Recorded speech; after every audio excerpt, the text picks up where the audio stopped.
বিশ্বের পারমাণবিক নিরাপত্তা নিয়ে উদ্বেগ আবারও বাড়াচ্ছে মধ্যপ্রাচ্যের দেশ ইরান।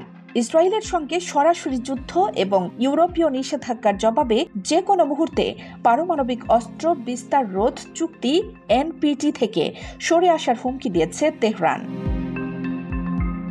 সম্প্রতি রাষ্ট্রীয় সংবাদ সংস্থা তাসনিম নিউজকে দেওয়া এক সাক্ষাৎকারে ইরানের নিরাপত্তা পরিষদ ও পররাষ্ট্র নীতি বিষয়ক কমিশনের সদস্য ইব্রাহিম রেজাই বলেন, ইউরোপিয়ান ইউনিয়নের বর্তমান নিষেধাজ্ঞা এবং পশ্চিমা বিশ্বের পক্ষপাতমূলক আচরণ ইরানকে কৌশল পরিবর্তনে বাধ্য করছে। এনপিটি থেকে বেরিয়ে যাওয়ার বিষয়টি এখন জোরালোভাবে আলোচিত হচ্ছে। রেজাই আরও উল্লেখ করেন, তেহরান শুধু এনপিটি থেকে সরে যাওয়া নয়, বরং 60% বেশি ইউরেনিয়াম মজুদ, উন্নত সেন্ট্রিফিউজ প্রযুক্তির উৎপাদন এবং রপ্তানির মতো গুরুত্বপূর্ণ পদক্ষেপ নিয়েও বিবেচনা করছে। সাম্প্রতিক সময়ে ইরানের কয়েকটি পরমাণু স্থাপনায় যুক্তরাষ্ট্র ও ইসরায়েলের হামলার অভিযোগ উঠেছে। এই হামলাগুলোর বিরুদ্ধে জাতিসংঘের আন্তর্জাতিক আণবিক শক্তি সংস্থা কোনো কার্যকর অবস্থান নেয়নি বলে অভিযোগ করছে তেহরান। ফলে সংস্থাটির সঙ্গে সহযোগিতা সীমিত করার সিদ্ধান্ত নিয়েছে তারা। রেজাই বলেন, আইএইএ একচোখা নীতি গ্রহণ করেছে। ইসরায়েলি হামলার সমালোচনায় তারা চুপ থেকেছে। এমন পক্ষপাতদুষ্ট আচরণকে আর মেনে নেওয়া হবে না। পারমাণবিক অস্ত্র বিস্তার রোধ চুক্তি 1968 সালে চালু হয়। এর মূল লক্ষ্য হল পারমাণবিক অস্ত্র ছড়িয়ে পড়া রোধ করা, অস্ত্রধারী দেশগুলোর নিরস্ত্রীকরণ, ইউরেনিয়ামকে শান্তিপূর্ণ কাজে ব্যবহারে উৎসাহ দেওয়া।